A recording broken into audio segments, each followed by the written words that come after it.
All right, call the meeting to order at 6:02 p.m. First agenda item is Pledge of Allegiance. I pledge allegiance to the flag of the United States of America and to the republic for which it stands, one nation, under God, indivisible, with liberty and justice for all.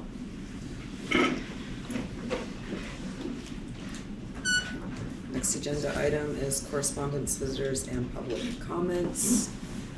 And we don't have anybody online and nobody here as well. Next item is agenda review. So looks like Julie, the only change we'll have is that Franklin will give their report Yeah. after the tour. Yep. Absolutely. Next agenda item is the approval of the minutes from September 10th, 2024. Would anybody like to make that motion? I'll make the motion. Thank you, Elaine. And do I have a second? I'll second. Thank you, Pierrette. And discussion? I have a question. Sure. When we talked about the football team, I said I thought it should be a little more specific. And Julie, were you gonna write something? We did, we changed it, that was the August 27th minutes. Okay, you went back to that? Okay, I Yes. didn't go back to that. That's where the update was. And there's okay. a copy of that in your board folder for this All right. meeting. I just read through our minutes and said, okay. It was my understanding, and I haven't read it, but I'll say, that we were just gonna be, but we had budgeted the infrastructure part, and that the football program still needed to raise their money for the scoreboard. Which they have, so that's all set for this Good. All fiscal right. year. Yep. Thank you. Any other comments or questions? Seeing none, all those in favor of approving the minutes from September 10th, 2024, please say aye. Aye. All those opposed? Motion carries 8-0. Next, we'll do the administrative reports. I just want to make a quick comment, is that when I read the reports, and I read them a couple of times, but it seems that all three principals seem to have the same issue right now of finding educators. So, just wanted to make that quick comment, and hopefully if you guys have anything from the reports, since the reports, for an update on that, that'd be great. And we're gonna start with Highgate with Yeshua, please.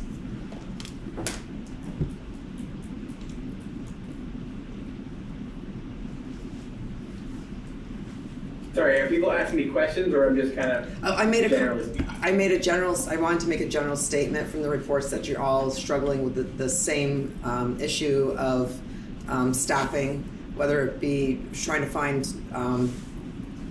replacement staff to come in or staffing during your sick issues. And if you did have an update since your report, that'd be great. Just before Yeshua goes, Gotcha. the meeting before last, Bonnie did give a whole presentation on some of the staffing challenges and HR stuff. Right, So but that, I wanted to know if they found anybody since the reports by any chance, or have any luck of a place of where to go since then. Just a little update since the reports. Yeah, sorry, I thought you meant board reports. That was my confusion, Jen, so sorry about that. No problem. I don't think I really have any updates. Really the plan, if we're talking about long-term subs specifically, my plan is to try to work with Bonnie to really put things out there like December, beginning of January, in hopes of maybe attracting some folks that are graduating, or, you know, some people that might just be more available than they were previously, because the plan we've made right now is supporting one long-term sub through November. And then another interventionist is likely to take the second long-term sub in 5th grade.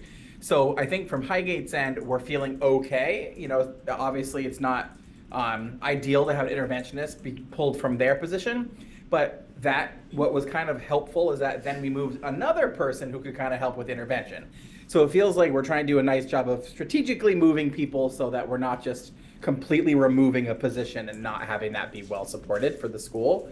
And then, yeah, that's pretty much all I had was for that. So yeah, really unfortunately no update Although I've heard someone might apply soon that knows someone who has a degree, but so that never know.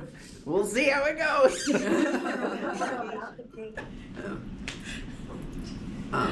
And great job, finding, I think, and I noticed it in last year and the year before as well with all of you principals that you all work really, really hard when you have sick teachers out, just in first thing in the morning, getting coverage for everybody. So I just want to commend all three of you on that, all four of you, excuse me, on that. Is there anything that you'd like to specifically highlight to the board, Yeshua? I don't think anything in particular. I mean, it's just been an exciting start to school. We're really diving into curriculum and looking at data. And I think the only thing I could really highlight is ARC, which is our new reading and writing framework. It's been really off to a great start. It's still a new thing, so teachers are just stressed from something that's new. But I think they're finding a lot of value in it. And I think our coaches and COSHA did a really nice job of finding a program that's heavily training us. So we actually tomorrow will have our second full day of a coach from ARC who will be actually working with all teachers in a PLC around more targeted instruction, which was called the ERLA, that looks individually at each kids and their needs. And they're actually going to model some of that work and putting that data online. So I think just ARC has been really exciting. And it's really exciting for me to go from room to room and see really similar things happening with similar strategies and similar vocabulary. And you're just seeing it just happen across the building. So that's been really exciting for me. And as I said, I'm really looking forward to our day tomorrow with Jennifer. Thanks. Any questions for Yeshua? I had a question. You mentioned in your report the rollout or the onboarding of eLuma and some struggles with it, and I was just wondering, given the ongoing sort of teacher shortage, SLP shortage, was there anything that should have been done differently leading up to the start of the partnership, or that could have helped it go smoother? Any information you wish you'd had, or extra support that you wish you had? Great question. I would actually not say any extra support. I would say I did not understand what that would look like once I was actually in the face of it, if that makes sense. So because we didn't have an SLP who was there to actually create a schedule, we had to then work with multiple teachers, multiple special educators, and all the kids to try to make a schedule that worked for eLuma. And then for eLuma, it also wasn't clear what availability they would have. And a week before services happened, a key player was on vacation from eLuma who would be able to say, can people work more than they said they could? And part of that was also we didn't get the schedule done until that person was on vacation. So it actually felt like it was a little bit of eLuma, it was a little bit of us, but let me tell you, when I called them at like 9 a.m. on a Monday saying, hey, we're starting in 2 hours, boy, were they responsive and supportive. And now that we're up and running, the services themselves are going quite well. I enjoy both people that I'm seeing. Their name is Tammy and Elizabeth, and they did some great opening, building relationships kind of activities in their first service. And if we've needed something from here on out, they've been very responsive. What's also challenging is they're not in the same time zone. So when we first were trying to figure everything out, that also was a little bit of a hiccup. But I think once we almost had this, we need to make it work. Here's what we need. What's the plan? eLuma was wonderful. It was just me truly not realizing, wow, when you don't have that schedule and you don't have someone who's coordinating it, you got to really figure that out.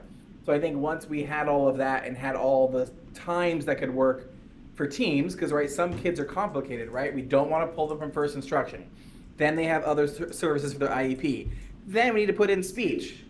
And that's 3 through 6th grade, and that's 8 classrooms. So it's just a lot to figure out. But I can do that next time if I need to, because I know how. If there's a good end to that. Thank you. Any other questions or comments for Yeshua? Hey Yeshua, just real quick, in the facilities portion, what are some of the bigger things you think you're going to be looking at this year? Because I know we didn't get to the roof, so is that something that we're going to be kind of watching throughout the year to kind of see what that's like? And I imagine when you get to facility meetings, we'll be talking more about it. But is that just something that you're keeping an eye out with Kevin? Absolutely. It's actually, Jason, Kevin, and I meet weekly. We actually talked about that last week around what are we doing to support the roof? Are there areas that we need to be kind of paying attention to more than others? To be honest, I don't really want to get too far into anything else because the roof's a really big job. And knowing some of our limitations, I think that will come with budget-wise. But I always have a little bit of a wish list going on, but I just keep that somewhere, and then I hope we can get there if we can. But the roof really is a pretty big priority for us. Don? I had a comment, and it's kind of a laugh on myself, but one evening, I think shortly before bedtime, I started reading your report, and I got the new art literacy curriculum. I thought, great, we're finally going to address art in our schools. I've been a big advocate for art in our schools, not only here, but when I was an administrator, because back when I was starting many schools, art was just one of those things you used to fill it. So I thought, art literacy, yes, something new we're going. And then I realized it had, well, maybe it does have something to do with art, but it was quite different. So I now know that literacy is probably the driving force here. Art, well, speaking of art, though, to support Dawn's comment, are you going to continue this year with the kids being able to do the mural on the school wall? Is that something that is going to be done, continued from last year? Is that the one you're referring to from the Source the Imagine and Learn challenge, where they donate money to us annually? Yeah, and it was like after the gym, they were doing the part of the wall in that little like hallway area, doing the mural. Yes, that is. Yeah. Yep. So students actually, what's kind of cool part of it is students actually fill out a Google form and pitch to me something they think they would like to do with the money that's donated, and then those students that awarded the money get to decide. So last year, the award winners were a mural in the front lobby, some positive quotes in the bigger bathrooms off the cafeteria, and the last group actually made emergency like medical kits to put at playgrounds and public areas around Highgate. So that's how the money was used last year. So I don't know. It'll all depend on what the students choose for this year. Thank you. Okay. Next, we're going to go to Swan, to Chris and Jess. And Chris, would you like to highlight a little something special? Yeah, absolutely. Just a couple of things that I didn't mention in my report. We have our 4th grade students who have been working with the watershed group from St. Albans, and they did some really exciting problem solving. That work ends with a field trip typically to the bay in St. Albans, and they were not able to do that this year because of the mosquito risk. And today we did an on-campus field trip for those students, and all of the groups that would typically be involved with that. It's a multi-agency kind of culmination to that. All of those agencies came here to school, set up stations outside around the buildings, and our 4th graders got to rotate through the same activities that they would have done had they gone to the bay. And all of those agencies brought in the same materials and the same experiences that they would have gotten there. So it was really exciting. They were having a great time, and it was a really good example of our teachers and our students and our community partners being really flexible and making something work as opposed to having to just cancel it. So that was really exciting. It really focused on a lot of STEM work, science work, and math that they've been working on. So that was really exciting. I wrote in my report that we have hired a new social emotional learning teacher, and Robert Toms started with us yesterday and has been getting acclimated to the school, meeting students, and joining us for some guidance classes, getting ready to transition and start some teaching of his own. And that's been really exciting. He's really pumped to join us and get into classrooms. As I wrote in my report, he has a significant theater background, and today he came in and presented alignment between his experiences and some of his theater skills that he'd like to use with kids and our social emotional learning competencies. So he came in having prepared a document that aligned all of those things to really ensure that even though we've taken kind of a different approach to that work this year, a creative approach to that staffing problem, that we're really still maintaining the integrity of the social emotional learning competencies that the district has established. And he just has brought a really positive energy so far, and we're really excited about that. Like Yeshua said, we also have had our ARC literacy coaching. We had our second day of that today in the classrooms, and teachers have been really excited working on some of the assessment pieces with students. So we're really looking forward to, particularly on October 10th during our day-to-day, having an opportunity to dig into some of the brand new ARC data that comes from the IRLA, as Yeshua mentioned, and getting more familiar with that and starting to get a baseline with that data.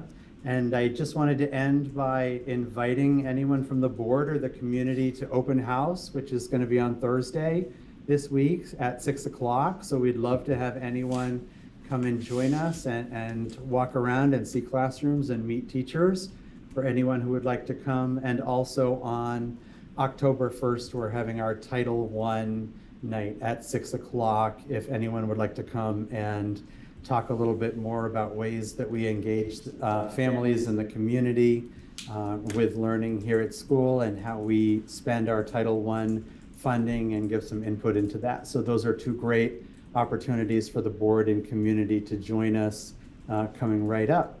And other than that, I'd be happy to answer any questions anyone had about my report.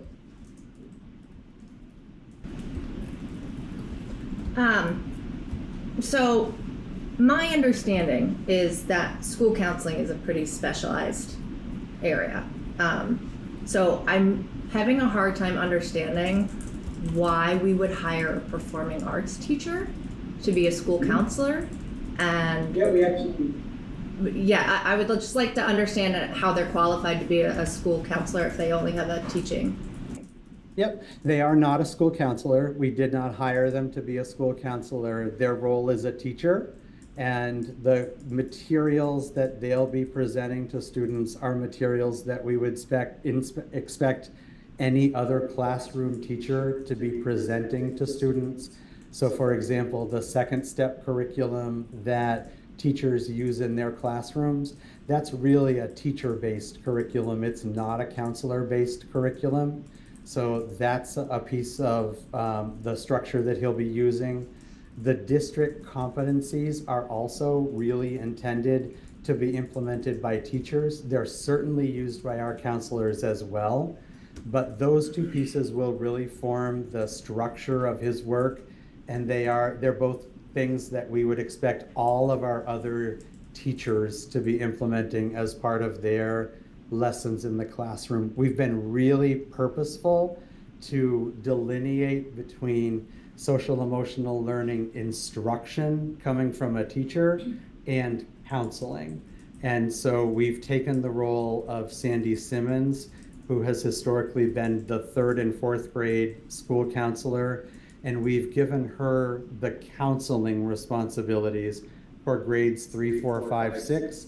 And we've given her some support by taking a few of the other pieces off her plate that can go on to other folks. And so Sandy, as the licensed counselor, will be the person that is responsible for any of the genuine counseling needs.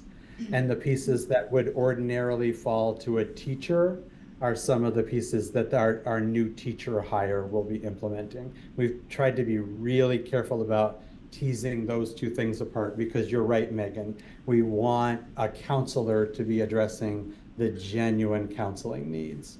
So we have one person responsible for over 500 students counseling needs? Nope, we have one person responsible for about the 300-ish students that are in this building, and we also have a counselor in Babcock for those students as well. So we are pretty much right on par with the American School Counseling Association standard for the ratio of student to counselor. Okay.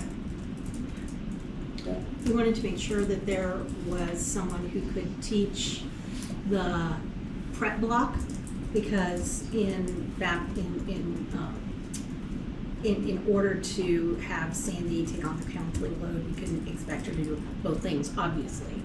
So we were able to be creative and hire somebody to do instruction. Teachers can have their preparatory period. Kids will be getting experiences in social emotional learning, using the curriculum that's there, and it's a stopgap because we have a teacher on leave. So I guess, I mean, this whole thing sort of goes back to what Jen mentioned at the start, which is the shortage of teachers, shortage of specialists, and I just cannot help but circle back to the conversations that we had during the retreat that I brought up about looking at how our schools are structured. If we have one counselor for 300 students, but both of the other elementary schools have one counselor for half that, I'm having a hard time wrapping my head around how this is equitable. You know, everything comes back to equity, and I just don't see how that is equitable. So this definitely was not our first choice. When we found out that we were not going to be able to immediately fill that counseling position, we posted that, we interviewed, we had one applicant for that position at the time that we posted. We interviewed, that applicant was not a viable candidate. I'm not trying to say like this wasn't done properly, whatever. I'm just, it's going back to the numbers and how I just can't help but wonder if some of these shortages and these staffing issues could be resolved if we looked at different ways to configure our schools. Because right now, I just feel like it's not equitable. What is the ratio? I thought 1 to 300 It's was 1 the to ratio. 300 on our ed quality standards. Oh. Yep. And we're under that in Swanton. We're under that in Swanton, yes. We have And 240 students in Highgate and 120 students at Franklin. So like that's where it comes back to. Same with all of the average class sizes. It's just, I have to ask because I feel like what are we looking at? What can we do so that we're not in a position where all of our students in the district aren't getting the same resources? So I just want to point out that we actually have 3 FTEs for guidance counselors in Swanton. It was on 9th hour leave that created this situation. And so this is us responding to a situation. So Chris and I posted I just think it's indicative 20 of a larger different problem. things, to get it. And if again, if it had happened during hiring season, we would have been far more successful. We had numerous applicants for our guidance opening then. And again, I don't question that. It's just, to me, indicative of a larger issue. And I hope it's something that we can look at, because I think it's important for our kids and I think it's important for our taxpayers. I just put out to you, Megan, it's a good question, and I think we're here to ask questions, so, that's the kind of thing that maybe the Student Success Committee can maybe take a deeper dive on and explore further. I don't know if that's a student success committee item. I mean, It's more of a that's staff ratio issue. Yeah, that's a we're bigger. working through. Well, I'm just thinking of venues for taking deeper dives into things, given the limited time we have in board meetings, right? Just to get more insight on the viability of asking the question. That was all. I mean, it's We just, have- it's knowing who takes responsibility for asking those questions, what's appropriate to ask, what's inappropriate to ask, and where that falls. And I think it's easy to say, well, it's not my position, it's not my place. So I don't know what the answer is, but I am here to raise it, because I think it's important, especially given the struggles that we had with the budget. I don't know. I feel like it's something we should be looking at and talking about. But again, I don't know how that starts, and it's not like, it's a sensitive subject. I get that. I don't put it out there lightly either, or flippantly. I just think that's part of our responsibility. Yeah, and we have started at our admin retreat this summer. We started talking about staff ratios and having to look at that information. And it's not just the numbers, you also have to look at the various needs and so forth. So you layer those things together. But we're talking about those things as a state level. Right. The I think training that's part of it too. Yeah. Like we're under It's a such a deep dive. microscope. It's a lot of work. Microscope but it is from important work that Yeah. we have to be doing. Yeah, I just would like to avoid, if it's possible, with the focus on public education and its sustainability. I would not be surprised if the state steps in and is like, we're going to do this for you again. And so my asking these questions is also sort of a defense mechanism where we can be like, we're doing this, or we've looked at that and we understand, why we have the setup we have, or we're making these adjustments. So it's also getting ahead of what I would not be surprised to see coming down the pike this year. This is a temporary fix, right? This is, yes, absolutely. This is Yes, temporary. this one counselor role, I think it's indicative of a larger problem of different sizes and resources. I would like to ask Chris at some future meeting, can you give us some ideas of how the Subaru money is being spent? I think this is pretty terrific. We're getting this kind of money repeatedly. Just be interested at some point, maybe very briefly, or maybe in a report. How is it being used? Yes, absolutely, I can do that. Okay, so I'd like to circle back though to like wrap up this part of the conversation to know what the next step should be. Because again, I don't want to mention it and have nothing come of it. So just some ideas of what that could look like. So I would assume that you and Bonnie are working on it and you can Yes, report Laura's- back to us. Laura's actually at a training right now where they're looking at units per student and how they measure that and how they do different calculations. So we're going to be beginning that, sort of up to our elbows in it a little bit at this point. But it is kind of as you said, it is difficult because we've been, schools in general have been adding things to address the growing needs of our students. Yeah. And adjusting that by taking services away is a conversation. I mean, just today, Yeshua and I had that conversation a little bit. What would some of that look like? And those are not easy conversations. Right. We had to build awareness with our leadership team to start that this is the work, and we're going to have to really weigh our investments in resources and make sure that they're, it's not just about class size. Our class sizes are pretty good. It's not about that. It's about overall positions, how many support positions we have. And yes, sometimes it's about sharing. We've had some difficult conversations just this spring about sharing resources, and That's not always a popular decision, but that's what we have to do to provide services to everyone that needs it in a way that's responsible to our community. But I think even moving beyond just like looking at student teacher or student staff ratios, I mean, it's more than that, right? It's not about, I guess, I'm trying to think of how to word it. It's going one step farther, right? We've got all of these students, they all need to have equitable access to a quality education. Does our current system structure support that?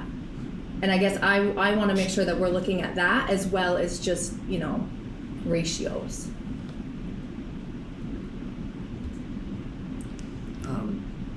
So maybe just Put a it on a follow-up, future- yeah, like maybe just like a Yep. circle back, like Yep. where, Put it on a future board meeting. yeah, for an update. just an update, Yep. yeah. And if it is something that should be handled or started by the board or a subcommittee or whatever, what that would look like and what needs there would be.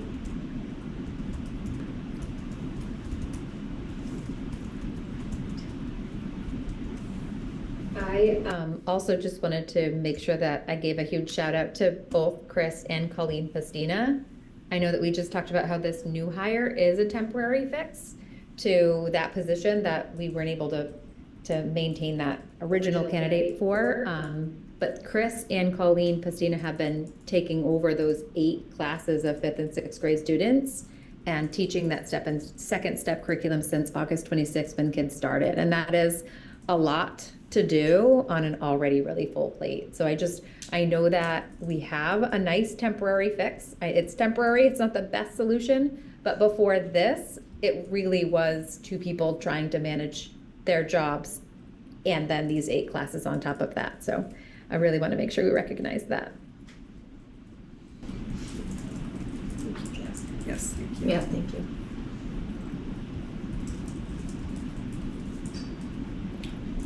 Any other questions or comments? Seeing none, thank you, Jess, Chris, and Yeshua.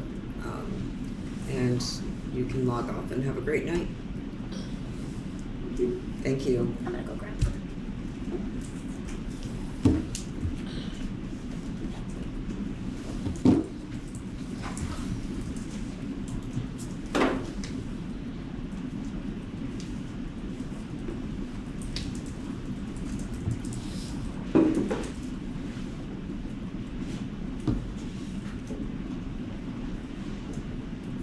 So quiet.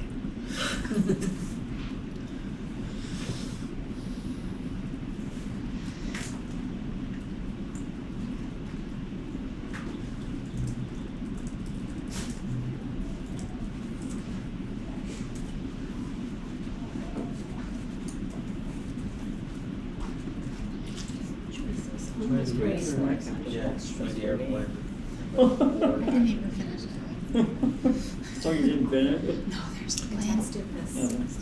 There, was the fire you smelled? Melted.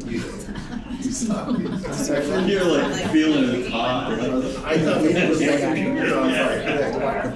There. I see. Cause I started smelling it too, and I'm like, oh, that's. Oh, yeah, I told her she did. What fire? No, the wired. Oh, they got mics, they are ready to go. Okay, we're all set, I guess. So welcome to Franklin again. Glad to have everybody here, and let these guys get started. Before we show you the inside of the school, we're gonna show you the outside and how it was built.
before we go on the video, just introduce yourselves. Oh, I'm Grace.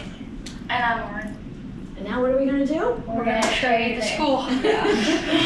So we're gonna try to stay in a tight group and follow them around, okay? And now that we have our library back, it's very nice because it's never shut down for a meeting that much anymore. And you didn't love our cubicles? Yeah, it built. Yeah, the preschoolers now have their own room. And this used to be shared with the preschoolers. Oh, and we have a happy music teacher. So before there was a bunch of like preschool stuff all around and like there was cubbies over there, so you didn't have much room to do stuff because sometimes in music we'll do like these dances that are connected to music and we wouldn't have that much room to like move around, so we have to move all the chairs, and then because this area right here was mostly preschool and now we have places to sit and move around. No kids get distracted with the preschool toys.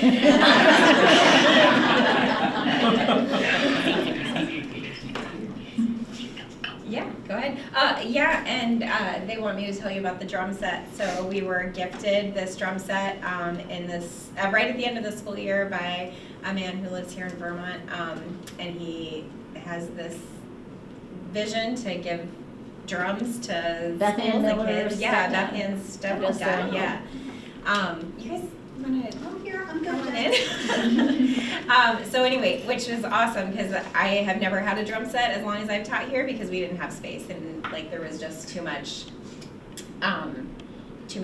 other equipment in here with all the preschool stuff. And so I have to say when I like started moving stuff in at the beginning, like well before in service and during in service, like I just had no idea how to like envision how to set it up, but it's been working pretty well. Like we got a beautiful rug that has been awesome for having actually like all the classes pre-K to 6 have been using the rug somewhat, but it's been awesome just to be able to have classes over here, and then we have band and chorus here, we have space to dance, kids are getting really good at routines in here, and yeah, and like everything is accessible, whereas like before I was like in this tiny corner over here that I had all my stuff stashed in. Like all the xylophones were like way over here, and bucket drums were hiding in the closet, which was our practice room. And This little space was the lesson. Yeah, we had to practice in there because of the preschoolers, so we had to cram in there, especially if it was on the like same days that preschool was yeah, there. especially if it was like 2 people, it was very tight. Yeah. And since we have this big space, the bass drum can be out here, and that is very helpful. Yeah, you don't have to get it down from the shelves. Yeah. So anyway, it's just been amazing. So yeah. Thank you, Jen. Anybody got questions for Jen at all? Or the kids? Yeah. Okay.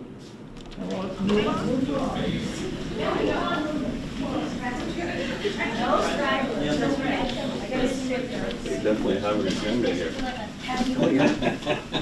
And so like before you had to like people if you're taking a test they'd use the library and you'd have to like shut it down for testing and stuff. And now we have like just another room for like testing. The back room as well.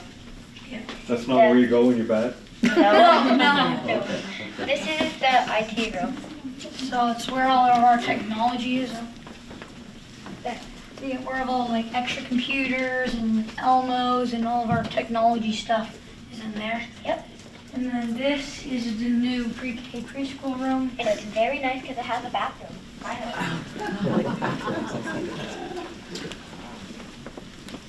This is Mr. Singh. Yep. Hi, I'm one of the paras in the pre-K preschool room. And they're right, we are very excited to have a bathroom in our classroom. That is our favorite thing. Just so people know, the lobby bathrooms was where they had to bring kids. So you think about 3 and 4-year-olds and bringing them down to the lobby bathroom, and you know we just see Allison or Savannah just hanging there next to the railing. And it was really a huge part of the day. Yep. No, we absolutely love the new classroom. It is wonderful. We can't rave about it enough. We have storage closet. We have lots of space. It's wonderful. So we are very grateful. Thank you all. Thanks for being here tonight, Allison. Oh, I'm happy to show off our room. Do the 3-year-olds use this one day a week? Yes. Yes. Yes, yeah. Okay, yep. And they haven't filled up the storage room yet. Be patient, they're coming. Be patient. What is this room? So this is the multi-purpose room or extra classroom. So if we had like a really big class, some kids could come in here and other kids in a different classroom, in the original classroom, or if just fit, it's bigger. So anyway, but right now we're using it for guidance and art. It's very nice because with art last year and all the years before that, we had art on a cart, and so all the art stuff would be on the cart, and then you would have to, like, it would take more time to grab the stuff that you needed, and it was just harder because you had to sort through all these different papers and see which paper was yours. And for guidance, we had like these folders and notebooks that we'd have to cram in our cubby, and now we have this nice ginormous room that we can just do it all in. And I believe Miss Hickey has a paper that Miss Ackerman wrote. Okay, Mr. Goat. I'm on. So Miss Ackerman, our art teacher, one day a week, couldn't be with us tonight. She's in New Jersey. So she wrote up a little thing. I'm just going to, and they've actually mentioned several things that she mentioned already. So let me put my glasses on just to see what, okay. So she talked about the greater variety of materials, and she's hoping to expand the painting and printmaking processes used in the younger grades because those require kind of more space. And she talked about the tables and being able to group things so that people could use the art materials cooperatively, and really encourages them for more creative problem solving and student ownership of the art process. She talked about having a dedicated space for art, acknowledges the importance of art. Art is everywhere. It is in the cars we drive, the clothes we wear, the movies we watch, the products we buy, and the commercials that sell those products. It is in the buildings we live in and in the furniture in those buildings. Art is not limited to paintings on museum walls, and by providing an art space, we are recognizing that making art and learning about art is important. And she talks about everyone being an artist. And I have to say, when I did art in school, I dreaded it because I thought I just couldn't do it. And I sat in Ruth's class one day, one of the first times she was here, and I felt like an artist. And it was really, really incredible. And she was so excited about being in this room. She's been teaching for like 25 years, and she didn't have a room before that had windows like this. She was always like in a basement, like with small windows or windows that didn't open, and she was just so excited to be in this space. Very nice. Yes. So thank you, Oren, for reminding me I needed to do this. I hope I passed. So this is where like our guidance teachers' offices and like it's Student support service. Student support service. So Yes. Hi. So I was lucky enough to have one of these rooms. It's been so nice. I was in the main office before, and then I got moved over into the library with everybody else. So having 4 walls that go through the ceiling has been amazing. But it's been so nice to be able to have a space where the kids can come in and we can have a group and not everybody is squished together, or we don't have to move the furniture, and the same with the adults. It's also so much more private now that I'm not in the main office, just less traffic, there's less talking. Less phones. Yeah, less phones ringing. Yeah, I usually get, is that your phone? And I'm like, nope, that's somebody else's. And I also get to use the multi-purpose room, which you guys just saw, which has been really, really nice for classes because the kids get to do a nice little transition, and I get to have all my supplies set up already, so I don't have to go into class and then be like, all right, give me a minute while I set up. Everything's already done, so it's been so nice, and I think the kids are really enjoying it. Respectful, and kids have just really been appreciating it. You know, think about sitting out in the hallway or in the doorway entrance. Trying to be tutored, and especially if you're at all distractible. And so this has just been. I mean, one of the special educators was saying that every day one of the kids says something about just how they really appreciate it and feel good about it. Like our main office entrance area. And then this is the nurse's office. And it's very nice because it's much more private than before. There was like a sliding door that slid across, like fake, like a curtain kind of thing. And now she's got her own office.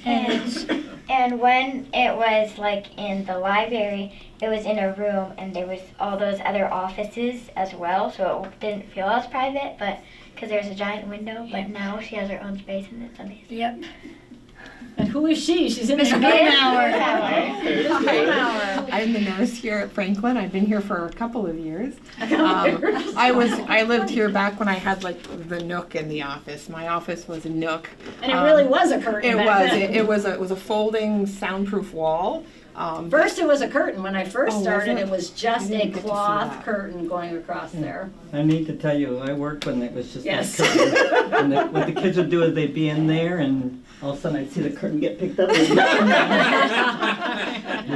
So then we got the iron curtain. I called it The that. iron because- curtain, the yes. iron Movable curtain. partition. At least they couldn't pick it up. Well, the older I got, the heavier it was. So it was harder to close. I couldn't close it. It was awful, yeah.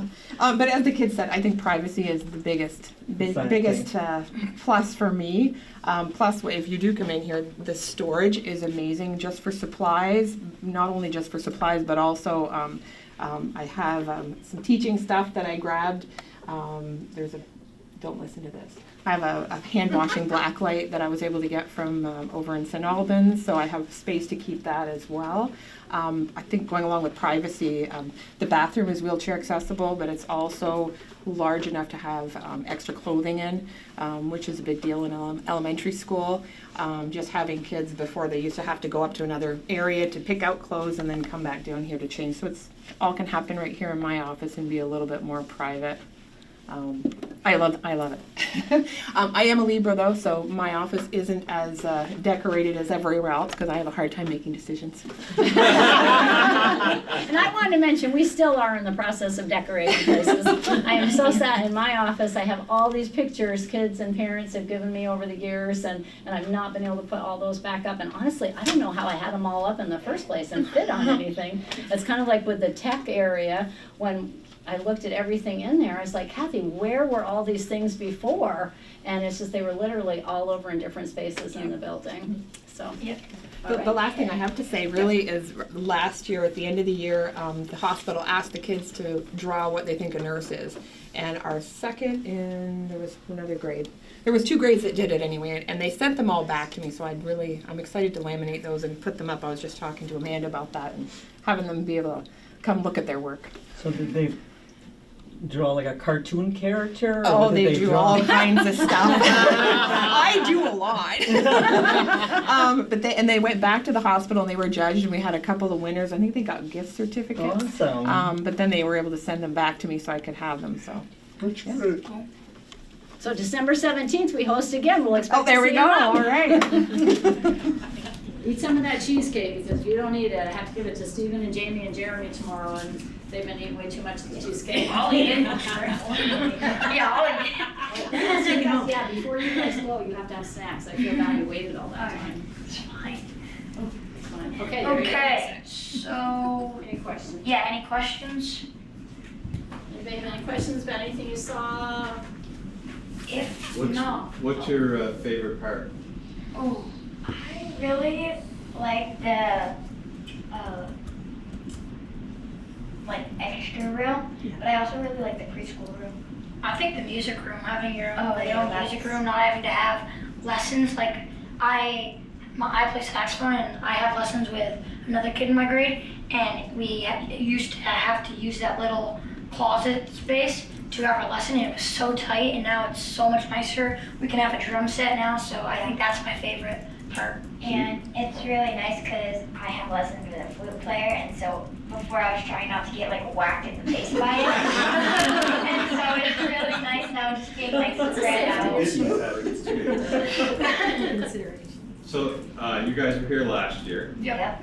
So, do you miss that? Like, it must have been exciting to have all that building going on. It was cool, but I don't exactly miss it. Yeah. I liked going, when I go to the nurse's office, I'd look through the window because there's a window there and you would be able to see what's going on in the inside and it was really cool. Yep. Is Mrs. Hickey giving you a day off tomorrow? No. Alright, now that we showed you the inside and outside of our school, we're just going to show you what we do at the school. In a year. Last year.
It did say best wishes for the new school year. That's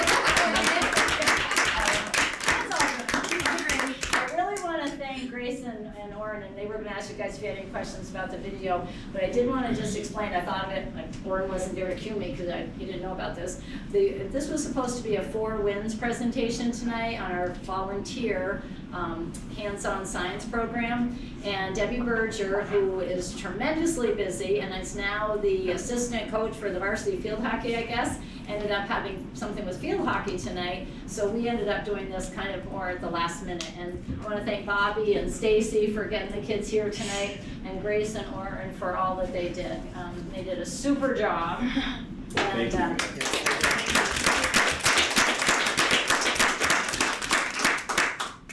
did you want to ask me if anybody had any questions? Yeah. Any more questions? I don't have a question, but do you know that one of the biggest fears for people is public speaking?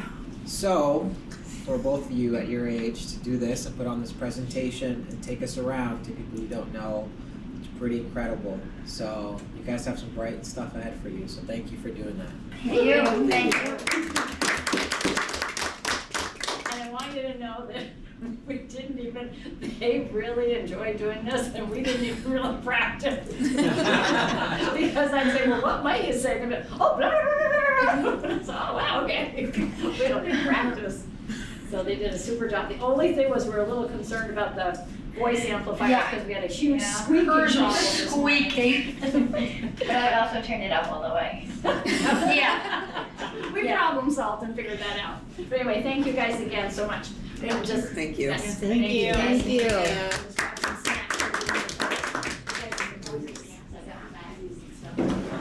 know I need to do my report. And the legislature wants to force schools. Yes, I've got like foil right here. If you guys want to take stuff and wrap it up. And they're good soccer players too. You guys, here's some sandwich bags too, like take it if you want.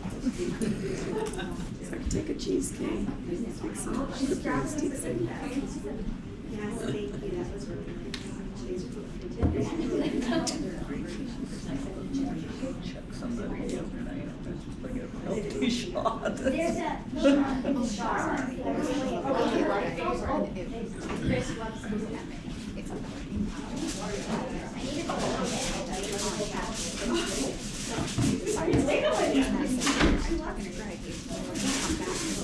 Thank you guys. Of course. Yes. Thank you. You want to take this note too?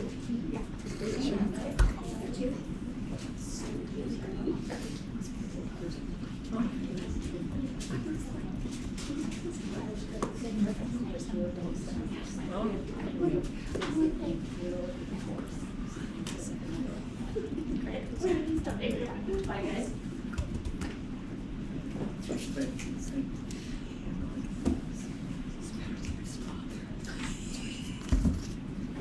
Truly. There's been a dent or two with the father. All right. That's from Jen's side of the family. So then we're going to backtrack to the Franklin administrative reports. If Joyce, did you want to give a little highlight or? Oh gosh, I mean, they were just a highlight. No, that's what. Or was that your highlight, which was amazing? Those kids were my highlight. Give us more, Joyce, come on. You don't have to. No, no, and I know, and I don't want to get us behind because that took longer. But I did just want to say, it's really been special these first few weeks of school, just to see how proud the kids are. Like at back to school night, they were back to school night. I just really appreciate the good attendance at back to school night, and watching the kids show their families around the building was just really nice. But just the different community events we've had since school started, the farm to school dinner, right before school started, then back to school night, the construction open house, just to see so many different community members from all 3 towns. We did get people from all 3 towns, and I thought that was really good. And just a really great way to start the school year, except for the staffing. And I know you probably read what I wrote about in the challenge there, and you probably laughed if you read the part where I wrote about NAFTA, but that is how much I really have been thinking about this. And it's just not a short-term problem. This is a really long-term problem. And people are going to have to think way outside the box. And obviously, I'm not going to renegotiate the NAFTA treaty myself. But when I would if I could, yeah. But when you look at that and you see all the different occupations that can easily come across the border to work here, and one of them is educators, but it's university, seminary, or college. Why does that have to be that way? And when I think about how we're located here and what a difference that could make for all of our district and Franklin County if we could have easier access to people right across the border. That's how I got Alita years ago, because as a registered nurse, she was on that list. And so, I think, and again, it's something that maybe our legislators, can work on. And the whole teacher's retirement situation, trying to be able to find a retired teacher who can do a really long-term subbing situation is impossible because, they will make too much money. And so it's people are just really going to have to think differently. And, what Megan was talking about earlier, it's really looking at all of a school's resources, because we might look like, oh wow, we've got more guidance counselor than what we need, but we might not have other resources than another school has, and really looking at that whole picture, and it's something we're all going to have to do, because like this edition, as I was saying, it's so great. It was the ARP and ESSER funding, but like where I live, we passed a $36 million bond, and I'll tell you, my taxes have gone way up, and it's a problem everywhere. And I think we're always looking at that and trying to figure out how we can have the best education possible for our students at the least price possible. But this staffing issue is just looking for the PE teacher last year. I think it's only 1 or 2 programs left in Vermont that have PE now as a major. How do you find PE teachers if our colleges aren't having that as a program? So it's just, I didn't want to make people laugh talking about NAFTA, but I thought, you know what? Joyce, I really appreciate that. I was not aware of that. And I'm going to be talking with Senator Peter Welch in the next month or so at a rally. And I'm just going to put a plug in the air, but follow up with it, because that's like a no-brainer. That was just an oversight. Somebody was throwing that together, and I'm sure they did say, oh, elementary school or high school teachers, we can't do that. It was just nobody said put it in. So well, and when it was done, we had a surplus of people. I think that's what it was. We had all kinds of applicants, so they wouldn't have wanted people coming from Canada to take jobs away. So just sort of back up. So what is the thing preventing us from that they're referring to? Because allowable employment categories. A nurse can live in Canada and work in the United States. I've had that for years. But all kinds of professions, actually. All kinds of professions can, but public school teacher is not one of them. So they can't live up there and work here, Yeah. but if they immigrate here, then they can. Or if they have a work visa. If they have, okay. But it's very complicated to get a work visa. I have gone from Canada. I'm and we aware. don't sponsor people, and So we can't sponsor. Okay. The other suggestion actually is not a really difficult solution. The legislature did that during COVID, right? Yes, about the teachers' They could do that again. Under, it might be under like the emergency license or application from the superintendent or whatever, but that's crazy. Yeah, it's not really so much emergency license as it is number of days that they can work, because if they meet the exceed the salary cap. The pension cap. Yeah. And I totally get they're worried about the pension fund, and so that would impact the pension fund. But again, it's just thinking long term, and that's really what we have to do. Is start thinking about that. But and most of them are still licensed. They just can't. They cannot work that much and collect their pension. Oh, I know. I was one of those last superintendents too. We were able to make all we could as an interim after we retired. Really. But Jen, you had asked earlier if we had an update, and we do have I'd say an interim plan that I'm hoping to communicate to parents when we get out of here tonight. But it is incredibly hard. And this sounds really stupid, but I have woken up every morning and think, oh, it's gonna be a good, now you wake up and you think it's gonna be a great day, and then all of a sudden you realize something's wrong. And that's how I've been waking up every day, that we don't have a teacher. And that is just not the way you wanna wake up every day. And so much depends on that. And just, we really do have to work long-term around what we can do. Well, I'll just say, I think this is just gonna be something we're gonna have to continually deal with. I was at a conference last week, and they had a guest speaker there, and they were talking about, I'm sure some of you have heard of it, the Futures Project for Vermont, right? And they're talking about employment throughout the state and the demographic shift just in the last 10 years of 30 to 50-year-olds, and how now we have more 50 to 65-year-olds, and right, like that whole chunk of the working age population we're losing out of the state, period. It's not just a teacher shortage, it's an everywhere shortage. It's across the board. I mean, absolutely. You add that with the housing, and then you add that with just our infrastructure, and it's doing more with less is, I think, going to be the theme that we're just all going to have to deal with, and just try to be as creative as possible in how we do it, because unfortunately, we are beholden to the legislator, because unless there's some big reform and change, I don't see it changing anytime soon. So, I guess we'll just keep trying. That's all. So yeah, keep trying. But the new edition looks great. So, we'll worry about it. So. Talk about things being equitable. I mean, to see what Jen was dealing with in her classroom, and now to see what she's got now. To me, that's not equitable. If for years that's how teachers have been operating, and these students spend half their class time trying to set things back up and find their assignments, that's a waste of time.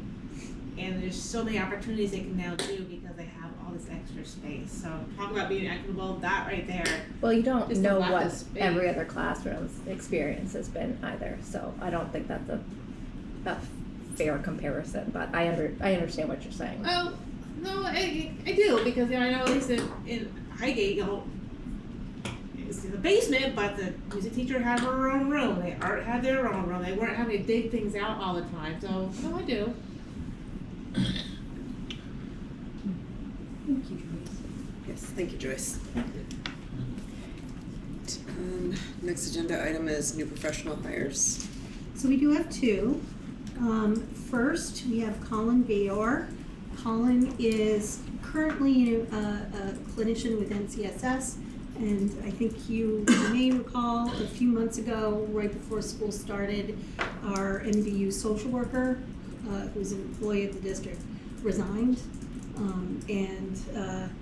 We were very happy when Colin said that, he's a resident here in our district and is connected with so much, and really just wanted to apply. And he was a wonderful applicant for the position. MVU graduate. And an MVU graduate. We're happy to be recommending Colin Bayor for hire as a social worker at MVU, who loves the population of kids, he loves the work, and he's committed to our district, so that's wonderful news. And then, as we were discussing earlier, Robert Toms will be a one-year SEL teacher to be supporting those guidance lessons in Central School. So those are our two hires. Somebody like to make a motion to approve the two new professional hires? I'll make that motion. Thank you, Joanne. Do I have a second? I'll second. Thank you, Elaine. Discussion, comments, questions? Seeing none, all those in favor, please say aye. Aye. Opposed? Motion carries 8-0. Next agenda item is committee updates. I'll start with finance.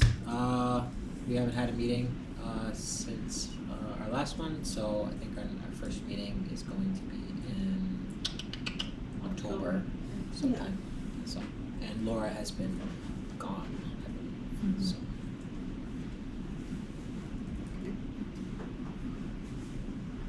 I can go next.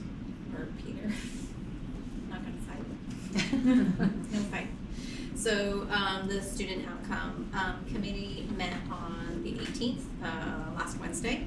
So we actually presented the committee with a goal, the committee goal. It's one of the things that we were going to try to bring up at the retreat, but I think we just ran out of time. So I'll just quickly read the goal that was presented to the committee. And so our goal is to understand the tools and programs being used by the district, how the implementation and use of those tools and programs are impacting students' outcomes, and to communicate, promote those outcomes to the community in support of the MVSD budget. So I think when we met, Elaine, Megan, Stephanie, and myself, we were kind of fresh from passing the budget.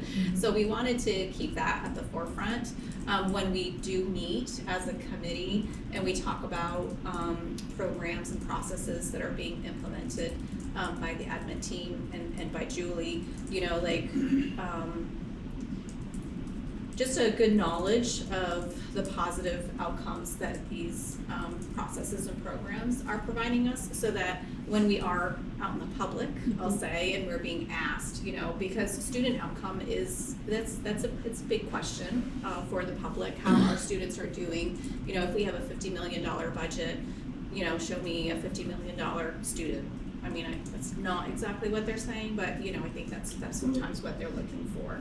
So we just want to make sure that when we do meet, that the information that's being presented to us, the purpose, we want to have good purpose of the topics.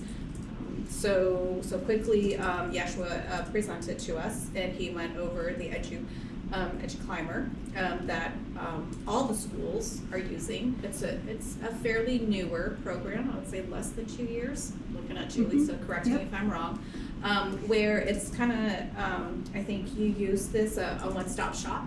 So whether it's the teachers or the principals, they can look at a student's attendance, behavior, and academics, and how they just kind of sometimes one causes another one to, off balance it. So it's a nice place that teachers can go to and look at students. So we had that presentation, and then Jen and Christy spoke to us about the continuation of the literacy program. So we had the quick rundown of the 1 year.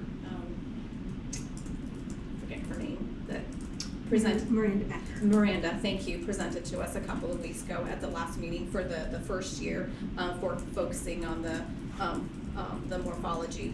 And then Jen just did a quick touch on the next year, focusing on school-wide. I believe it's the reading, and then in 2 years, school-wide writing. And then obviously, we'll be able to monitor with scoring, how we can see differences in the high school, middle school, high school, for the scoring. So next month, so we meet again on October 16th, if there's no changes, if that works for everybody. And so before we ended our meeting, we just talked as a group, so that, what will our next topics be? And then we were just able to have just an open discussion of what the committee would be looking for on those topics. So for October, it looks like we're going to be looking at the program of studies.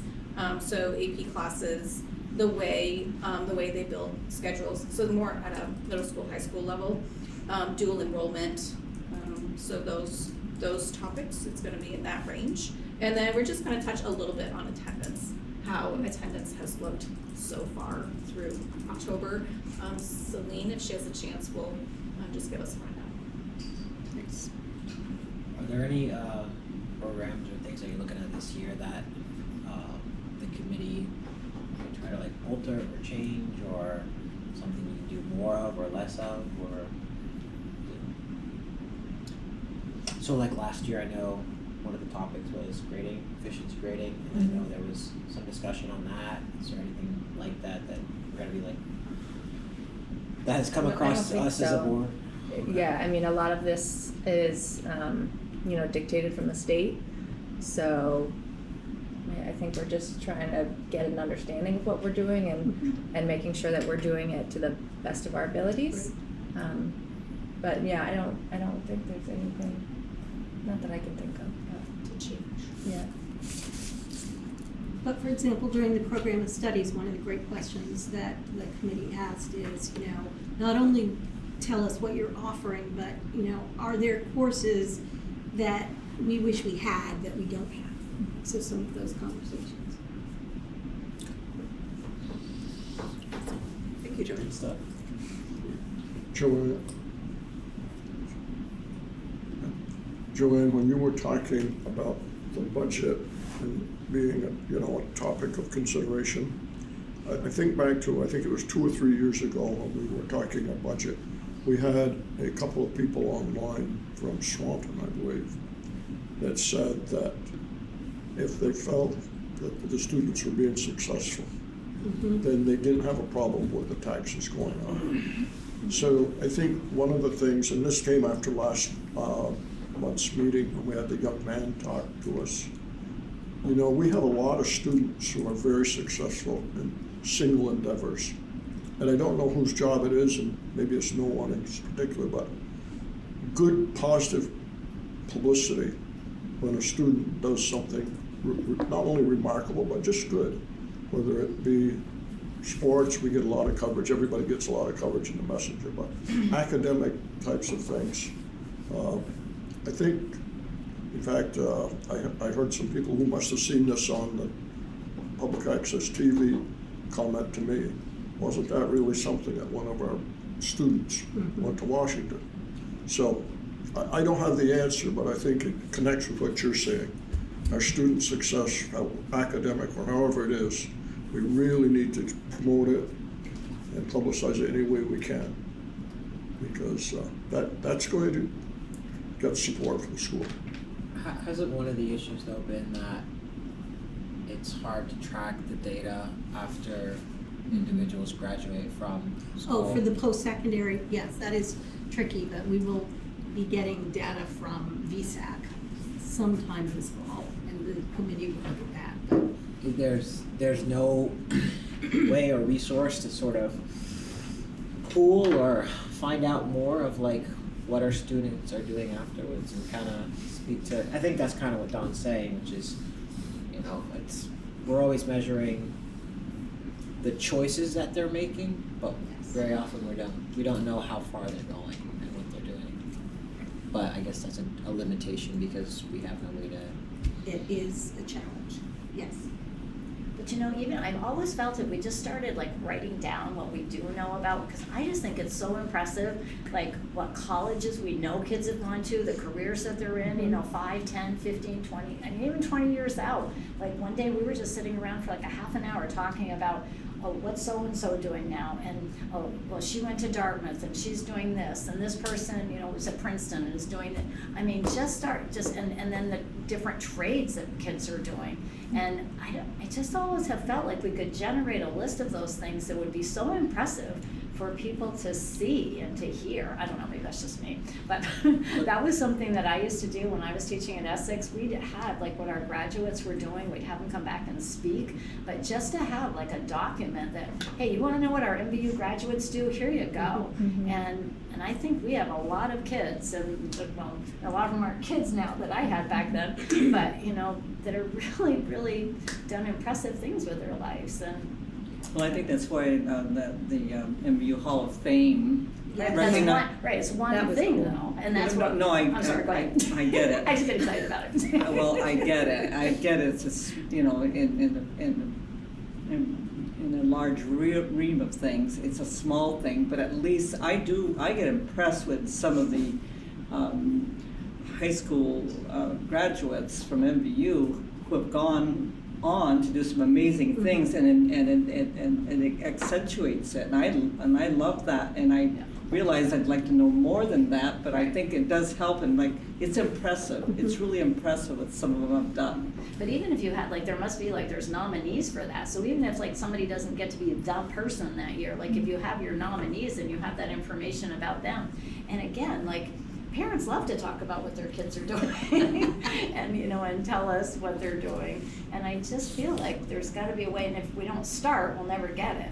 And, and I know like JR's our communications director, but I'm just thinking, even if he went to like some of our schools, and like, I just think that like a lot of the faculty knows what kids are doing, and some of the guidance counselors at the high school, and I don't know, I just think that there's so many things that are for everyone to be so proud of in We've this had some district. amazing graduation speakers that were graduates that are, Harvard doctors and, all kinds of wonderful things. So. And again, give me a plumber too. Well,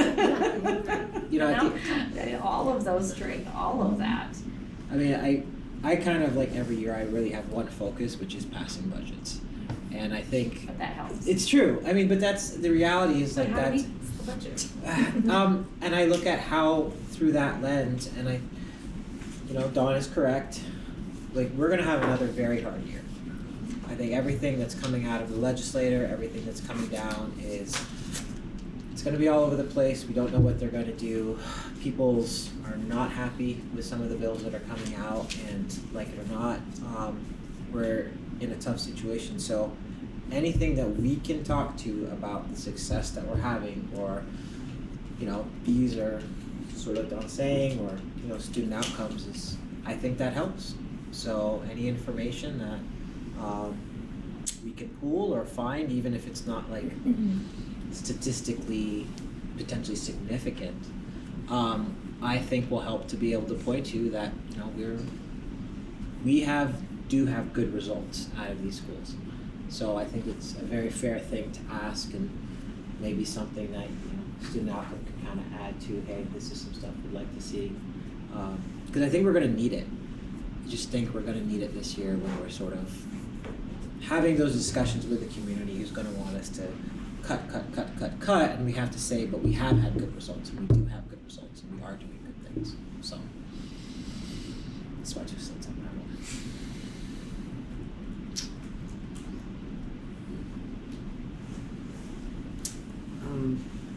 Peter.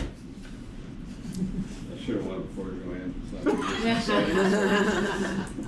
Did we push you to sleep? No, yours is really exciting. Mine's going to be, running saying all these great things to help pass the budget. Well, this is all the stuff we got put on the budget.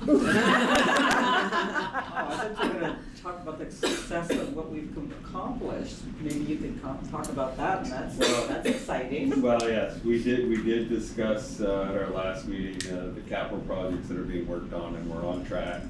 Some things are still going on, but it was anticipated. So yes, we are doing well on that.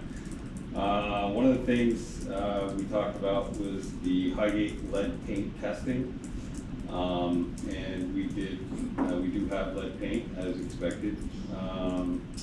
So we are currently working with our management company, Fuss and O'Neill, to get a plan in place and ultimately get bids to abate.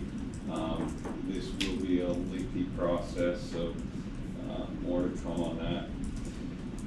We talked at our last meeting, our last regular board meeting, and approved the MVU Town of Swan property transfer. We had discussed that at our last meeting, and we've already discussed that in our regular meeting. Snowplow bids are up this year, so they have gone out to bid.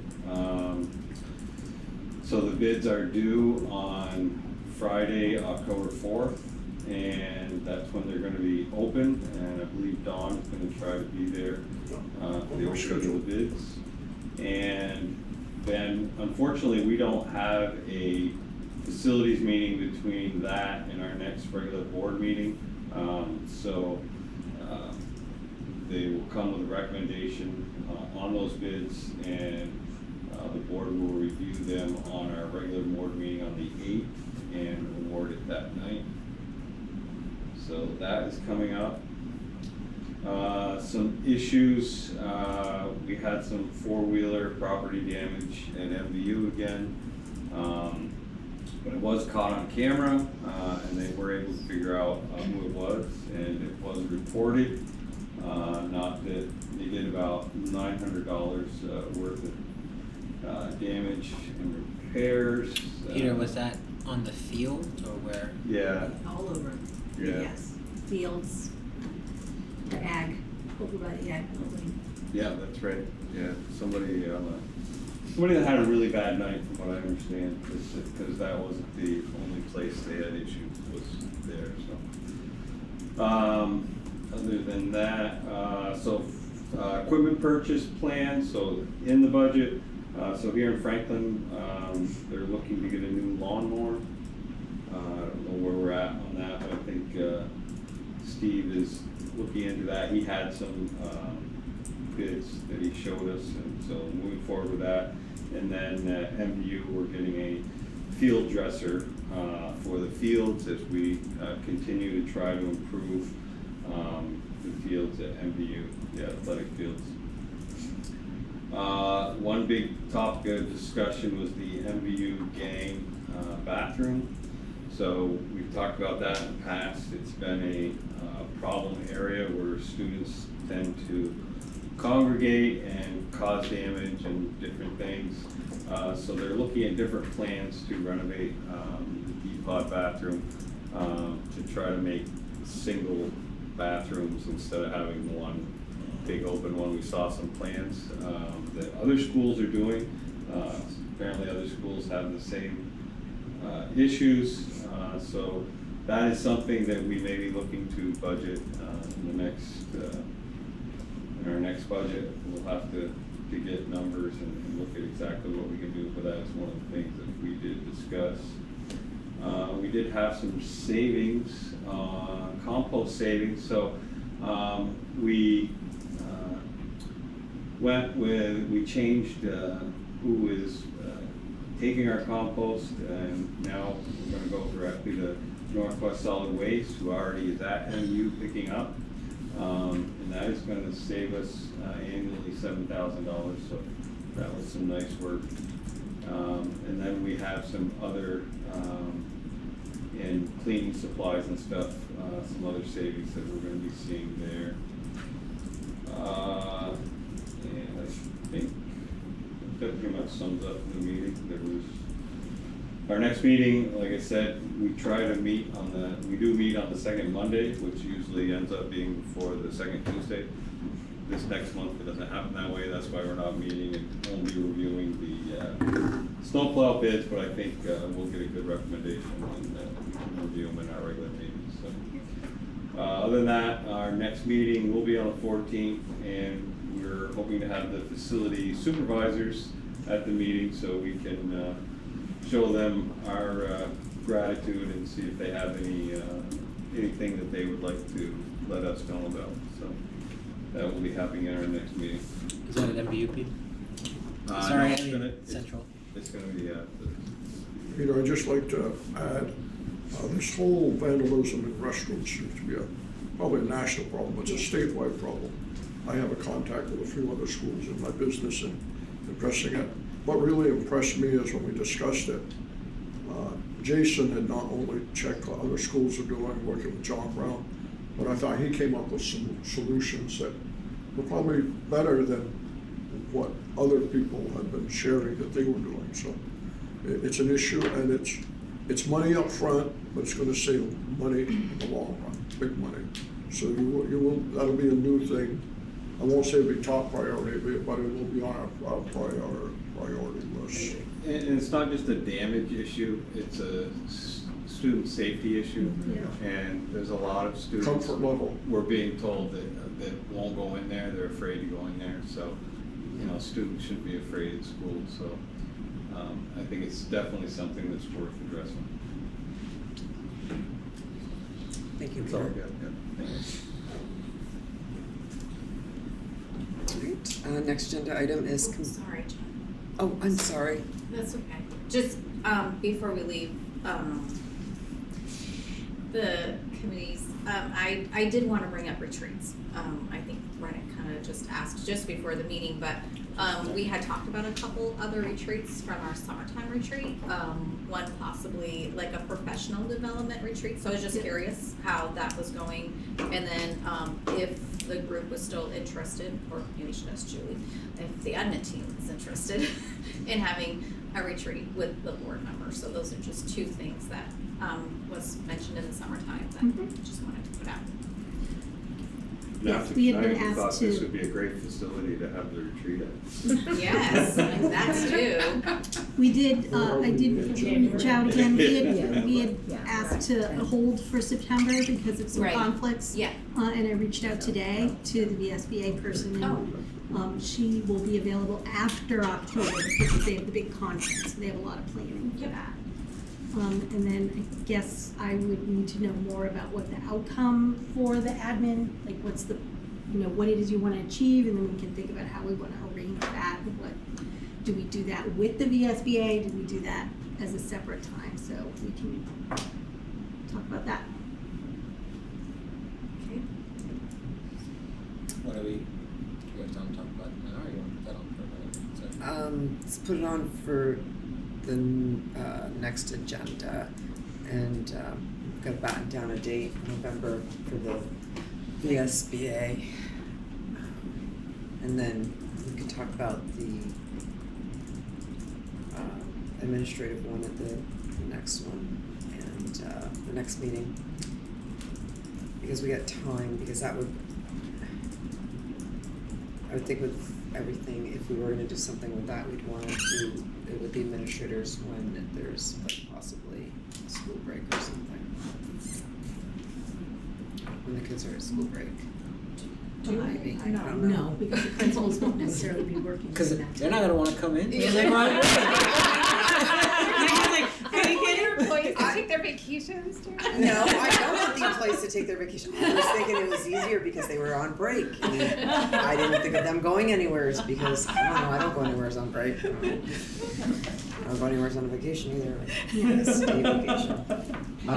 Staycations are good. from the admin point of view, what is a month that's slightly less busy? October, November, December. So I will tell you that it is I really know difficult it's always busy, to Joyce. ask school administrators to do anything between Thanksgiving and Christmas. Okay. That's a really tough time for I think that's true for anybody. teachers and principals and everything alike. So I would avoid that time frame. So then maybe like that, I think October's too soon, so maybe before. January. Oh, January. Well, if we do professional development with VSBA in November, I think we're looking at January for, Or do we want to invite the admin team to that and talk about roles and responsibilities? I don't know. And the I'm answer only to one that. voice. My voice is no. But I'm only one voice. If the board wants to, that's fine. Joyce says no. No, that's not. I think, we get what you're saying. For next meeting. Jen, I don't want to show it now, but before we adjourn, I have a couple of comments I want to make. But I know we're still on the agenda, but before we close down, Peter makes the motion to adjourn. I don't want to lose my opportunity. Thanks for letting me know. That's all right. You wait, Peter, till I get my turn. Stephanie's not here. Who's gonna second? Alright, so we're just gonna close that out and talk about that the next time, and then Yeah. whatever comments are left. Yeah, I'm just waiting for Dawn. Oh, okay. One of them is VSBA, conference is coming up. Thursday looks like a good time, I'm sure Friday is too. But if you can only go one day, I think it starts in the afternoon on Thursday, Julie? Yes. It goes into the evening, and I think it'll be worthwhile.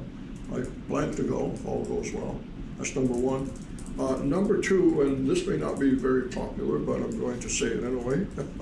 I was in contact today with VSBA, some of the VSBA staff, and what I shared with them and their responses, I'm really very, very concerned about the tone of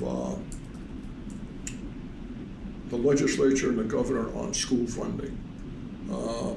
And so I shared some information that the executive committee is going to get back to me, but the bottom line was we should all be asking our candidates for the legislature, whether they're challenged or not, what is your plan to take and address school funding?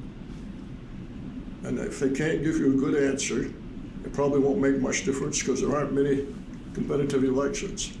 But my point of view is that I think over the years, school boards have been too kind, and they've kind of taken what the legislature gives them. And I don't want a rebellion, but I think something serious has to happen, because we don't have a spending problem.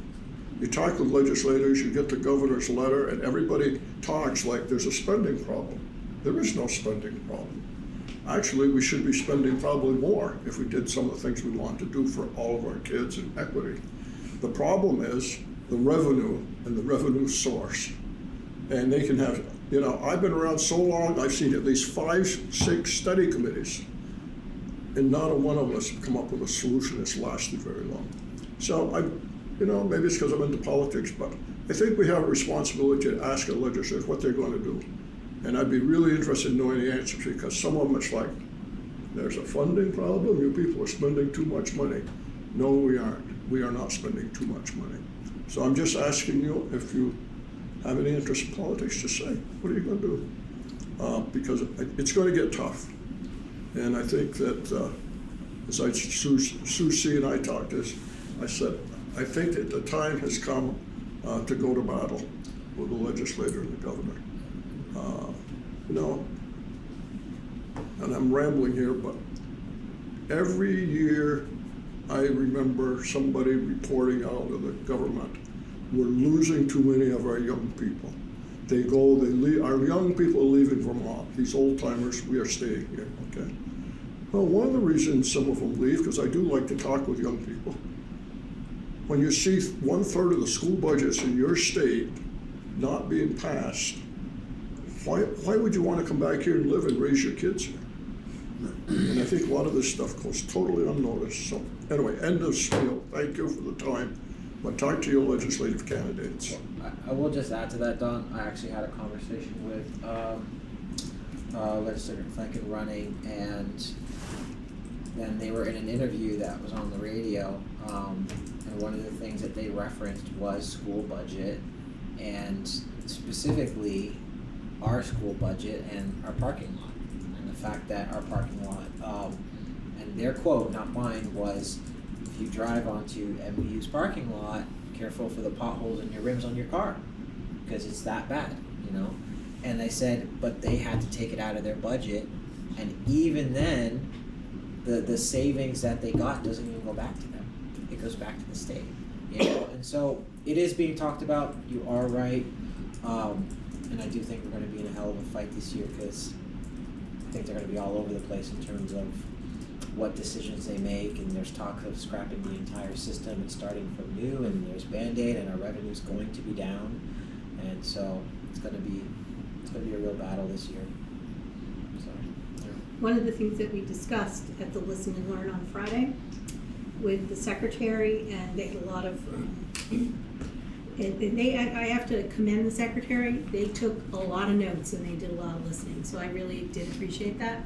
But one of the things that we keep recommending is please make public, when we're talking about spending problems, which this district doesn't have a spending problem, but we're one of the lower spending districts in the state. Everything costs more, and I know that that is shocking sometimes when you're confronted with the numbers of what things cost. But we have in our ed fund so many things that are not K-12 public education that come out of the ed fund. People talk about the universal meals, people talk about pre-K to private providers, people talk about early college, which is a lovely thing. I don't want to take that away from you, but you know, it is something that it's a luxury. Mm-hmm. We also have water treatment tariffs and other things that come out of our education fund that we are all paying for and have nothing to do with what your local school is spending on their teachers. So that's my little political statement. Oh. But we did make that point quite clearly and repeatedly. Well, I know that's not on the agenda, but It's in the minutes though. So. Yeah. It's timely. Mm-hmm. Okay, next agenda item is community engagement opportunities. Anybody know of anything coming up? Well, Chris mentioned open house October 1st, and the Title I night. Title I night is It's October October 1. 1st, Open yeah. house is this Thursday. Thursday. Is this Thursday? Thursday. Thank you. That's what I wrote. Thank you. I She know, got I it right. can't remember the date, but I know Highgate's open house is coming up too. Good. It'll likely be in the, Yeah. the report. We just had ours. Yes. Actually, And that was just so about people, if folks know, I'm going to the Swanton TRB on Thursday evening regarding the land transfer. Swanton what? DRB. Developmental Review Board. Oh, DRB. There's the Powder Puff game coming up Powder too, Puff right? is on Yes. Saturday. yes, Yes. right. That's right. It's coming Saturday. Mhm. Exciting. Yeah. It's always a wonderful game. Julie, do you have any update on when negotiations are gonna start? Yes, we received the letter from the association opening negotiations last week, and Bonnie and I have started our review of topics. We've already started folks gathering materials for the committee. I sent out a survey today to our administrators on concerns or things that they want changed or not changed, or what's important to them to keep, those kinds of things. And we'll be scheduling something in October, because we will need to meet and exchange proposals by November 15th. Who's the negotiating committee? Peter and Peter Pierrette. and I, and then Jen is a backup Backup. if one of us is missing. And Rennick was a backup too. Backup to the backup. Backup. What he said he was. Backup to the backup. Yeah, I'll just show up. Great, excellent. You know, one of the things that we did maybe 4 years, 6 years, maybe 3 years ago, but there was a nice little icebreaker that the Highgate, We did before COVID happened. We Yeah, had we like had a a potluck potluck. and you That could- was nice. it really showed that we're all human beings working for the same cause. And I thought that was a nice way to start. I think it was Ernie that organized that. It was if I remember Ernie right. that organized it. And before support staff negotiations last time, we didn't do a whole potluck, but we did like some treats and, you know, just a little reception. Nothing like food to get people together. Absolutely. I think Joyce said you're gonna host every meeting. I'd be broke. I wouldn't be able to pay those taxes I was talking about. Should we leave our $5 on the table? No, this one's on me tonight. All right, future agenda items, a formed wind presentation postponed to a future date, work-based learning presentation. Yep, that'll be next week, or not next week, in 2 weeks at MVU. Just a note, I will not be at the next meeting. I'm out of town. Okay, thank you.